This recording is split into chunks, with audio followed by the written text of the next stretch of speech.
सो hey guys, हाजिर हूँ आप सभी के लिए लेकर स्वीट होम सीजन 3 के पार्ट 10 को। अब तक हमने देखा कि एक की बेटी ने एक बहुत ही बड़े मॉन्स्टर को जिंदा कर दिया था और इस मॉन्स्टर को हमने सीजन 1 में भी देखा है। इधर सैंगुक ये सब देखकर काफी ज्यादा खुश हो जाता है। हम यहाँ पर MH3 को भी देखते हैं जो उस मॉन्स्टर को देखकर खुश हो रहा होता है और अपने आप से कहता है कि अब शिकार करने में मजा आएगा। इसे देखकर ऐसा लगता है कि इसे मॉन्स्टरों को मारना बड़ा अच्छा लगता है। दूसरी तरफ हम यूनो को भी देखते हैं जो कि कुछ मॉन्स्टरों से बचकर भाग रही होती है क्योंकि शोर की वजह से सारे मॉन्स्टर्स एक जगह इकट्ठा हो रहे होते हैं। इधर हम युनसियो को भी देखते हैं जो भागकर यूनो की तरफ आ रहा होता है और खुद से कह रहा होता है कि मेरी मत मारी गई थी जो इसे ढूंढने आया, और फिर उड़कर यूनो के पास जाने लगता है। इधर यूनो कुछ मॉन्स्टरों से बचकर भाग रही होती है और भागकर फिर एक टावर के ऊपर चढ़ने लगती है। हम MH4 को भी देखते हैं जो एक मॉन्स्टर को पकड़कर उसे मार रहा होता है और उसे मारकर काफी ज्यादा खुश हो रहा होता है। और फिर वो दूसरे मॉन्स्टर को देखता है और उसे मारने के लिए आगे बढ़ता है। वो जैसे ही भागकर उसकी तरफ आ रहा होता है कि तभी एक बड़ा मॉन्स्टर उसे पकड़ लेता है। फिर जल्दी से वो अपनी बॉडी से एसिड निकालने लगता है। एसिड की वजह से वो बड़ा मॉन्स्टर उसे छोड़ देता है और उसकी नजर फिर टावर पर पड़ी युनसियो पर जाता है। युनसियो उसे देखकर काफी ज्यादा डर जाती है। वो मॉन्स्टर हंसते हुए उसे देखकर कह रहा होता है, किस कलर की चड्डी पहने हो? कि तुम तो गई।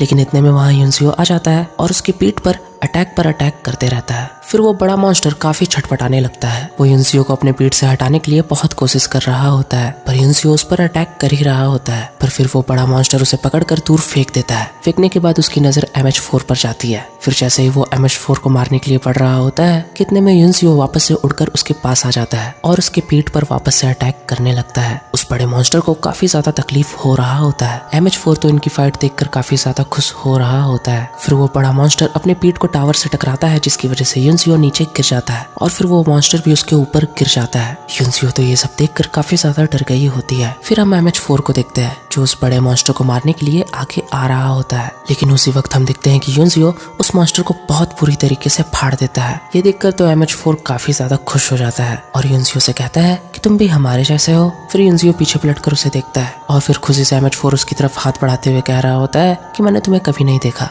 लेकिन भाई अपना मॉन्स्टर युनसियो तो ठहरा सख्त लौंडा, तो वो उसके पलक झपकते ही उसका हाथ अपने पंख से काट देता है। वो बंदा भी फिर युनसियो से स्वैग में कहता है कि मैं तुम और तुम्हारे फटीचर दोस्तों की तरह लैब में नहीं बना, और उसका कटा हुआ हाथ उठाकर उससे कह रहा होता है कि तुम इतना हैंडसम चेहरा कैसे भूल गए यार, तुम लोग अब भी नहीं सुधरे, तुम लोग अभी भी अपने जैसे लोगों को ढूंढ रहे हो। इसके बाद MH4 सोचने लगता है और उसे फिर याद आता है कि इसे तो मैंने हमारे एक्सपेरिमेंट लैब में देखा था और ये सीजन 2 का सीन है जब युनसियो सैंगुक से लड़ते वक्त पूरी तरीके से पत्थर में बदल गया था। फिर MH4 को उसका नाम भी याद आ जाता है, युनसियो।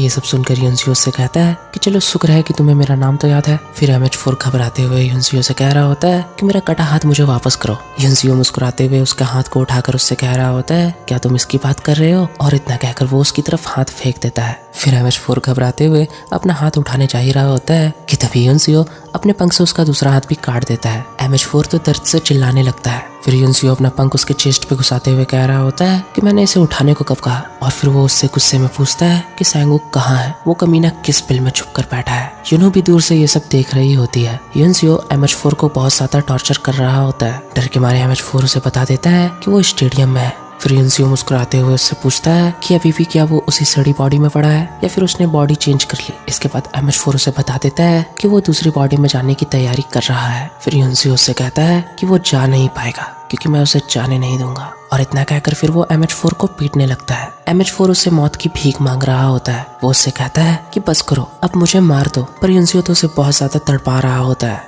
MH4 उससे कह रहा होता है कि प्लीज मार दो मुझे। फिर युनसियो उससे कहता है कि हाँ जरूर मारूंगा, और इतना कहकर वो उसे घसीटते हुए कहीं ले जाने लगता है। इधर हम सैंगुक को देखते हैं जो एक की बेटी को दोबारा से स्टेडियम ले जा रहा होता है। एक की बेटी बाहर का नजारा देखकर काफी खुश हो रही होती है और सैंगुक उसे देखकर खुश हो रहा होता है। यहाँ एक की बेटी को लग रहा होता है कि उसे उसके पापा मिल गए, पर बेचारी को कौन बताए कि उसके पापा का इरादा नेक नहीं है। इधर हम साजन थाक को देखते हैं जिनके पास वो पहला ऑफिसर आता है और उन्हें बताने लगता है कि मेन गेट की तरफ कुछ लोग आ रहे हैं। साजन थाक ये सुनकर सोच में पड़ जाते हैं कि आखिर अब कौन आ रहा है। फिर हम MH5 को देखते हैं जो स्टेडियम के बाहर पहरा दे रही होती है। फिर वहाँ पर 3 लोग आ जाते हैं। फिर MS3 बाहर आता है, जिसके बाद वो तीनों लोग उससे कहते हैं कि हम यहाँ अपने जैसे लोगों की तलाश में आए हैं और हम वादा करते हैं कि आप लोगों को कोई परेशानी नहीं होगी। अब तक वहाँ सैंगवुक भी पहुंच चुका था। फिर MS3 उन तीनों से कहता है कि तुम लोगों को हमारे पीछे आने से मना किया था ना। अब तक वहाँ साजन थाक और वो ऑफिसर भी आ गया होता है। वो तीनों लोग MS3 से बात कर ही रहे होते हैं, कितने में सैंगवुक उन तीनों को पीछे से मार डालता है और ये सब साजन थाक भी देख रहे होते हैं। फिर सैंगवुक स्टेडियम के अंदर जाने लगता है, लेकिन साजन थाक उसे रोक कर कहते हैं कि तुमने वादा किया था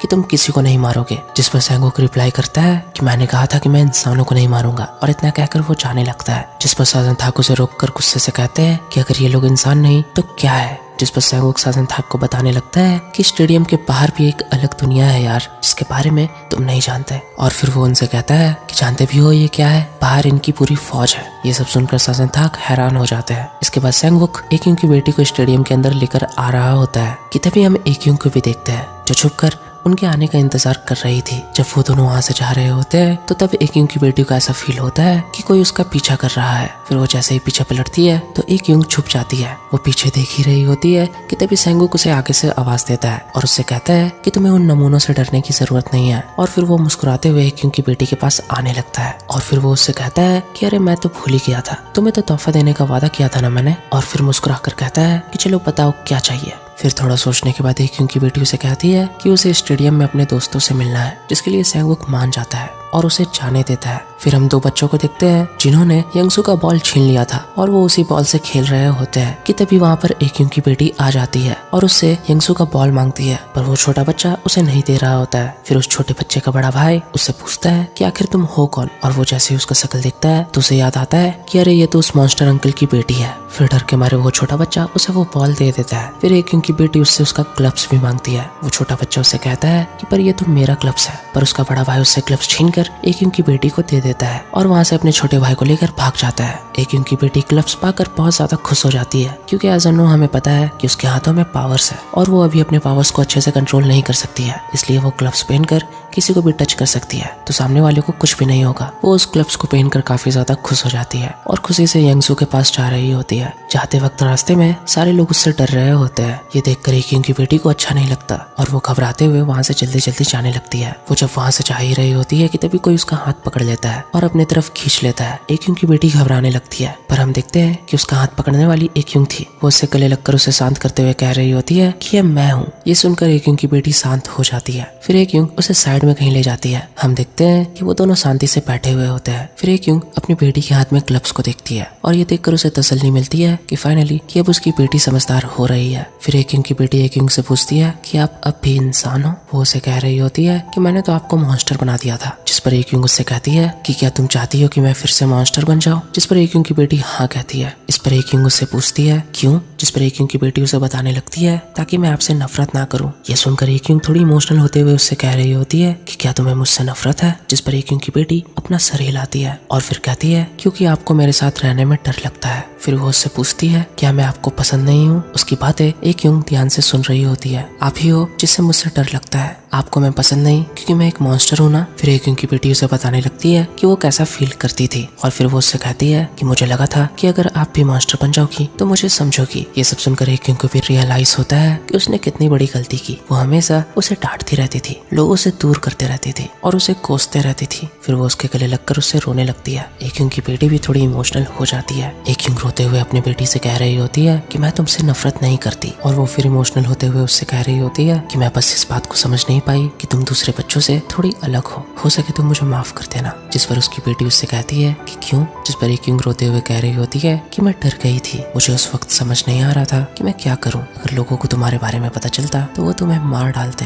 अब यहाँ एकयुंग की बेटी को भी पता चलता है कि उसकी मॉम उसका भला चाहती थी। फिर एकयुंग उसे कहने लगती है कि यहाँ रहना हम दोनों के लिए खतरनाक है। वो अपनी बेटी से कह रही होती है कि हमें एक नई शुरुआत करनी चाहिए और फिर वो उससे पूछती है कि क्या तुम चलोगी मेरे साथ? इस पर उसकी बेटी उससे कहती है कि मुझे नहीं पता। जिस पर एकयुंग उससे कहती है कि कोई बात नहीं, तुम बस वही करना जो तुम्हारा दिल कहता है। और वो फिर अपनी बेटी से इमोशनल होते हुए कह रही होती है कि अगर तुम मुझे एक और मौका देना चाहती हो तो वापस से इसी जगह पर आ जाना, मैं तुम्हारा इंतजार करूंगी। इसके बाद उसकी बेटी वहाँ से चली जाती है और यहाँ पर एकयुंग खुशी से रो रही होती है। शायद उसकी बेटी उसके साथ जाने के लिए मान गई है। और इसी के साथ इसका ये पार्ट एंड होता है। सो गाइस, वीडियो अगर पसंद आई है तो वीडियो को एक लाइक कर देना। चैनल पर पहली बार आए हो तो do subscribe and hit the bell icon. फिर मिलते हैं हम इसके अगले पार्ट में, तब तक के लिए take care and bye bye lovelies.